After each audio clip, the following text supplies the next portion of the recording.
Before I leave for California, I want to briefly speak about what's happening in Silicon Valley Bank and Signature Bank. Today, thanks to the quick action of my administration over the past few days, Americans can have confidence that the banking system is safe. Your deposits will be there when you need them. Small businesses across the country, the deposit accounts at these banks can breathe easier knowing they'll be able to pay their workers and pay their bills. And their hardworking employees can breathe easier as well. Last week, when we learned of the problems of the banks and the impact they could have on jobs of small businesses and banking system overall, I instructed my team to act quickly to protect these interests. They've done that. They've done that. On Friday, the government regulator in charge, the FDIC, took control of Silicon Valley Bank's assets. And over the weekend, it took control of Signature Bank's assets. Treasury Secretary Yellen and a team of banking regulators have taken action, immediate action. And here are the highlights.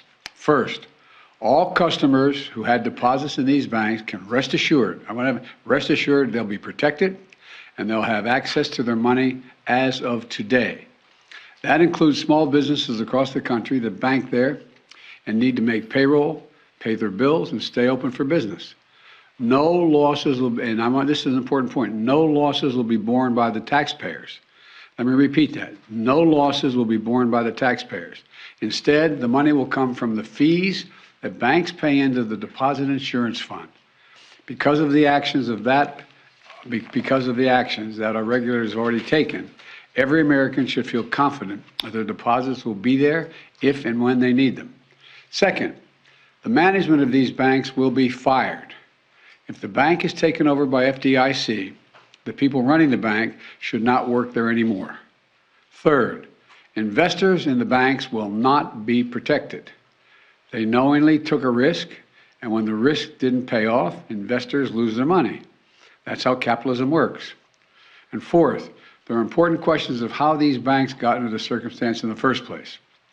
We must get the full accounting of what happened and why those responsible can be held accountable. In my administration, no one is above the law. And finally, we must reduce the risk of this happening again. During the Obama-Biden administration, we put in place tough requirements on banks like Silicon Valley Bank and Signature Bank, including the Dodd-Frank law to make sure that the crisis we saw in 2008 would not happen again. Unfortunately, the last administration rolled back some of these requirements. I'm going to ask Congress and the banking regulators to strengthen the rules for banks to make it less likely this kind of bank failure would happen again, and to protect American jobs and small businesses. Look, the bottom line is this. Americans can rest assured that our banking system is safe. Your deposits are safe. Let me also assure you we will not stop at this. We'll do whatever is needed. On top of all this, let's also take a look at a moment to put the situation in a broader context. We've made strong economic progress in the past 2 years. We've created more than 12 million new jobs, more jobs in 2 years than any president has ever created in a single 4-year term. Unemployment is below 4% for 14 straight months. Take-home pay for workers is going up, especially for lower and middle-income workers. And we've seen record numbers of people apply to start new businesses, more than 10 million of them, more than 10 million applications over the last 2 years starting businesses. Now we need to keep this progress going. That's what swift action that my administration over the past few years is all about. Protecting depositors, protecting the banking system, protecting the economic gains we've made together for the American people. Thank you, God bless you, and may God protect our troops. See you in California. Mr. President, what do you know right now about why this happened? And can you assure Americans that there won't be a ripple effect? Do you expect other banks to fail, Mr. President?